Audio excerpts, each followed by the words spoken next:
So in today's video, I'm sharing with you the 3 biggest mistakes I made while learning about Islam.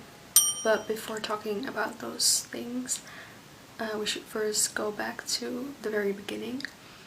So my conversion process started when I had a job at a hotel and I met a fellow, and he was Muslim, and so at one point we just started talking about religion in general.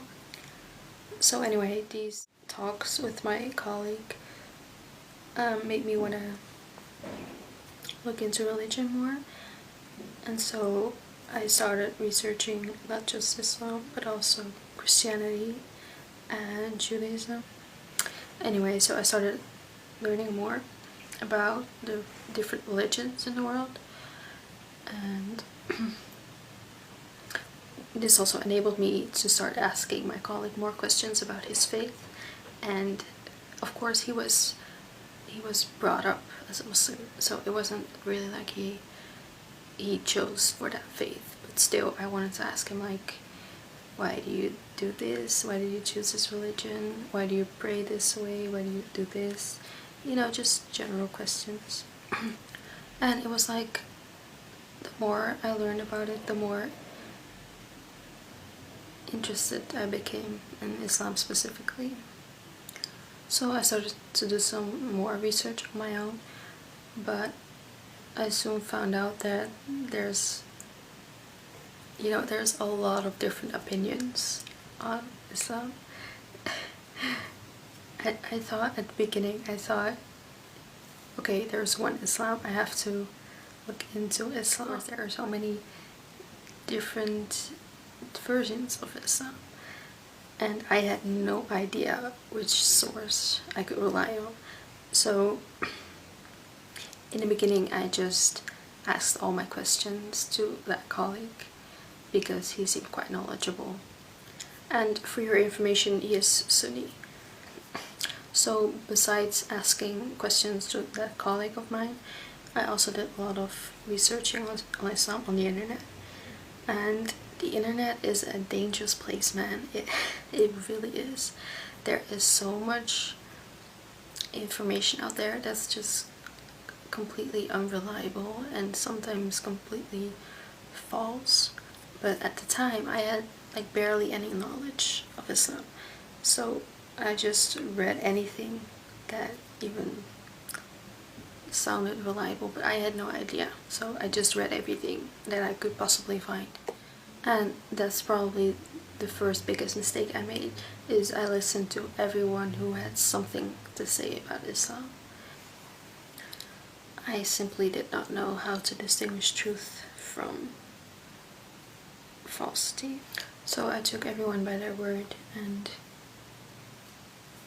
at a certain point this became problematic because I found information that was contradicting something I had read before. For example, some people said it was okay to listen to music, and other people said you will go to hell for just listening one song, you know? So I was like, okay, who do I believe now? Who should I like listen to? Because at this point I don't know who to listen to. I don't know what Islam teaches about this. I don't know if I'm doing wrong if I do this, or if I'm doing right if I do this. And of course, looking back at that, I should have contacted the mosque or someone from my local mosque to ask those questions too. But I don't know, it felt like such a huge thing to go to the mosque and ask people, or just to email them. I don't know, in some way it was easier to just believe someone who wrote it on the internet than to actually ask a person of knowledge. But knowing what I know now, I would absolutely advise anyone who is also looking for information to please just go to a local mosque.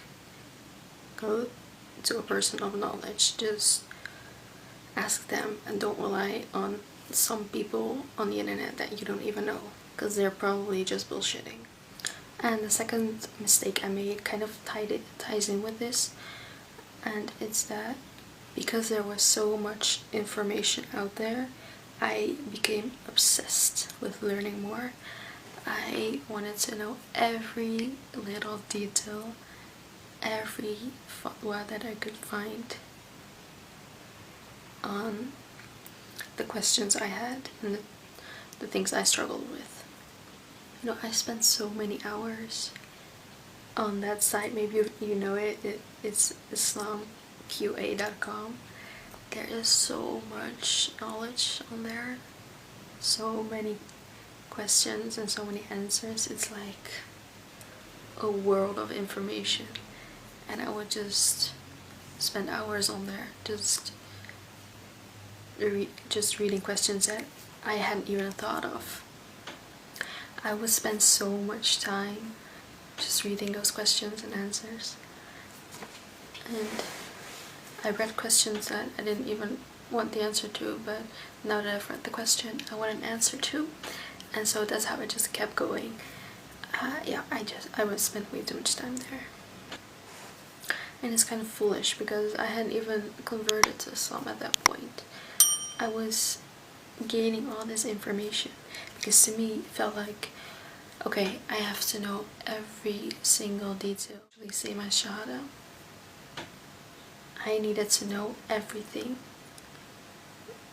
before taking my shahada so that I wouldn't regret it, so that I wouldn't find out something that would make me regret it. That's how I felt about it at that time. Anyway, looking back, obviously that's so foolish because Islam, you feel it in your heart. It's not just a matter of knowing everything and standing behind it. It's also just a feeling that it comes to you or not. And at a certain point I had to tell myself, okay, you can never know everything there is to know before you make the big step. And that's okay, because you don't need to. You just need to know the basics, and if you're okay with that, cool, just take the shahada. So the third mistake that I made was taking things too fast. I wanted to get everything right all at once, and I learned the hard way that that's just not possible. You can't all of a sudden pray 5 times a day. You can't all of a sudden wear hijab every day. You can't all of a sudden go to the mosque every week. You can't all of a sudden fast the entire month of Ramadan. You can't all of a sudden turn your whole life around just because you became a Muslim. And as ambitious as I was with trying to do it all in no time, it's just not realistic. It's not realistic to do all of that at once. And you know, God knows that. He didn't reveal the Quran in 1 month or in 1 year. It took the Sahaba several years before they integrated everything into their lives. Because God knew, if I'm gonna force this upon them all at once, it's not gonna happen. The thing you start with is Tawheed, and from there on, from that you can build on that. So God made sure that Tawheed, aka the foundation, is so strong that you can build anything on it and it will keep standing. And that's also how we as new Muslims should approach Islam. We first have to work on that foundation and make sure that our relationship with God has a stable basis, has a stable foundation. And once you get that right, you can start making more changes in your life that will please Allah, that will please God. but you just have to remember you can't do it the other way around. You can't start building the roof if you haven't got a foundation. You can't start praying 5 times a day if you haven't mastered Tawheed. And I think that's really important to all new Muslims or anyone who is learning about Islam, to keep that in mind, that you have to take things slow and you have to give it time.